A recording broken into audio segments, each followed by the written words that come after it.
name's John Chapman. In this video podcast, we'll have a look at how we demonstrate the link between software features and investment objectives with a focus on governance and compliance. This will be done through the use of a spend control solution, and we'll identify firstly the theory behind this, and then subsequently we'll look at a worked example. We're going to use an approach that the Cranfield School of Management have developed, which identifies the link between our facilities and technology and our investment objectives.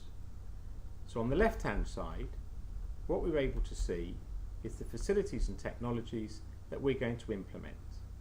From this, we should get enabling changes. Now in a software project, these are the features of the software that will be used by the end users in their day-to-day work. That should lead to business changes. So if we know what the features are and the way those features will work with the processes, it leads to business changes, which ultimately should feed through to our business benefits. And business benefits are there to support our investment objective. So on the left hand side we have facilities and technology. We go through the enabling changes, we look at what the business changes are, and that should then lead to business benefits that feed through to our investment objectives.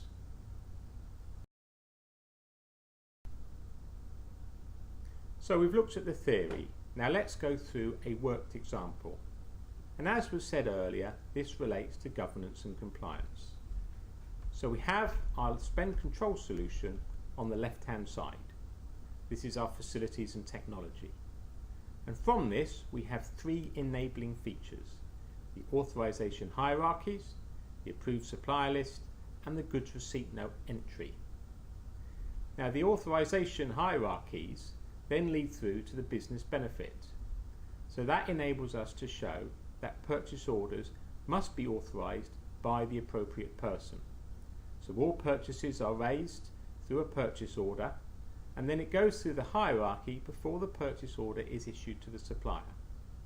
By mandating purchase orders, perhaps over a particular value, let's say £100, then we can see that that approval hierarchy must be met, and we're going to make sure that individuals who raise purchase orders get them signed off. The next area then is the use of approved suppliers. Now if you have a supplier list in your spend control solution, and the only way you can make a purchase is by getting a purchase order out of the system, then it must be, by default, with an approved supplier. The suppliers will have met with your compliance policy, perhaps they have to have health and safety checks, perhaps they have to have particular skills. The last one is around service receipting. So we've raised our purchase order, we then electronically receipt when we receive the goods or services, and this ensures that we are only going to pay for what we've received, and that comes through to our invoicing. So on our business benefit, the first one is that we can demonstrate that delegation authority is enforced. The second one is that we're compliant with our supplier sourcing policy. We're not just using anyone that we could find in the telephone book.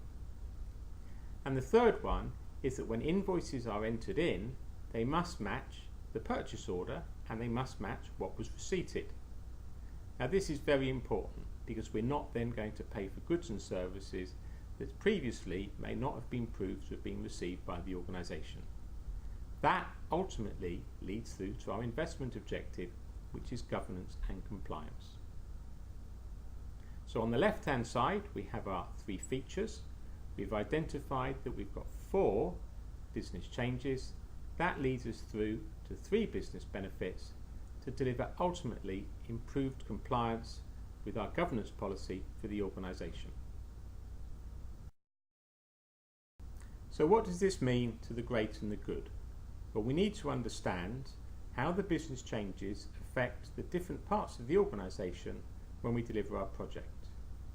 Now at the top we have the directors and the senior managers, and what they buy is the return on investment. The next group are department heads and business function managers. They buy the solution to the problem.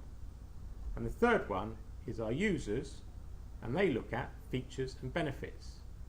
So at the top, the return on investment relates to cost saving, revenue improvement, or perhaps meeting legal requirements. The second is about improving business processes, for taking the pain away from the day-to-day management work. And the third one is perhaps around improving morale. The features and benefits that we deliver up to our end users many times are based on just the functionality of the software.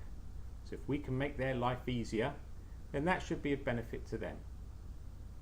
So we look at these three areas, and by going back to our previous chart, we can say this is what it means to you when we deliver our project. My name's John Chapman.